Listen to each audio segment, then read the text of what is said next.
হৃদয়ের স্পন্দন, বাতিলের বিরুদ্ধে বলিষ্ঠ কণ্ঠস্বর, কালার জাতিকা মুসলিম আলেমের দিন হযরত মাওলানা কামালুল হক এখন আপনাদের সামনে বক্তব্য রাখবেন।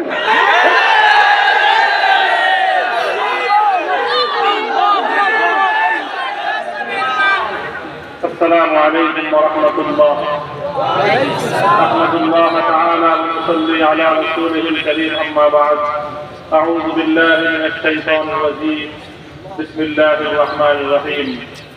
إنما أشكو بثي وحزني إلى الله. صدق الله العظيم.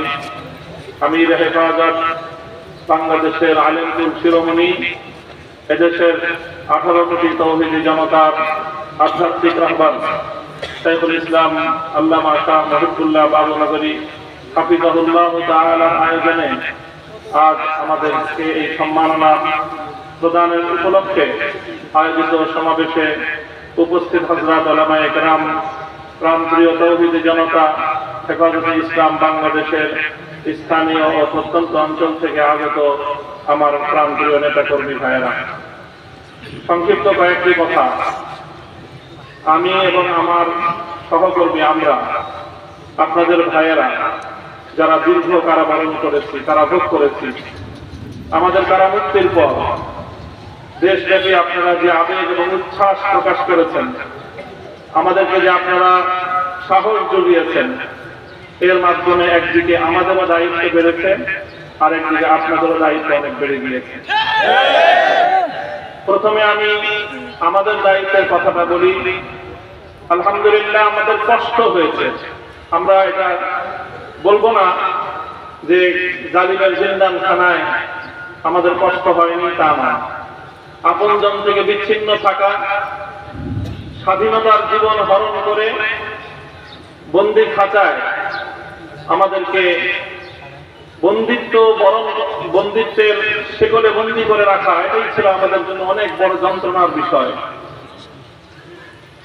সেই বন্দিত্ব থেকে মুক্তির পর দেশব্যাপী হেফাজতে ইসলামের নেতাকর্মীরা এবং সারা দেশের দলমত নির্বিশেষে সকল শ্রেণী ও পেশার তৌহিদি জনতা যেভাবে কারামুক্ত হেফাজত নেতৃবৃন্দকে উচ্ছ্বাসের সাথে, আবেগের সাথে বরণ করে নিয়েছেন, তাতে আমরা বুঝতে পারছি যে আমাদের আগামী দিনে আমাদের দায়িত্ব অনেক বেশি।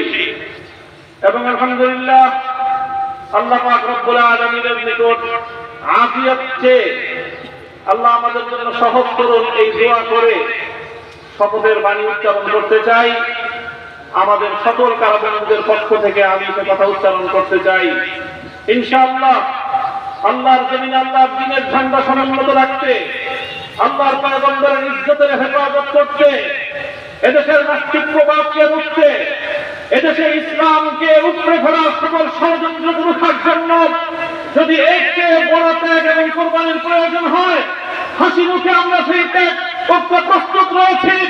জীবন দিতে হলে জীবন দিতে প্রস্তুত রয়েছি। সন্তানদেরকে যদি এতিম করতে হয় সেজন্য আমরা প্রস্তুত রয়েছি। স্ত্রীদেরকে যদি বিধবা করতে হয় সেজন্য আমরা প্রস্তুত রয়েছি।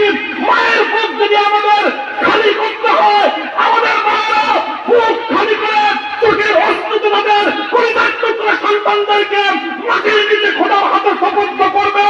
কিন্তু ইসলামের জন্য, ইসলামের বিপক্ষে কোন শত্রুর সাথে এক মুহূর্তের জন্য আপোষ করতে প্রস্তুত নয়।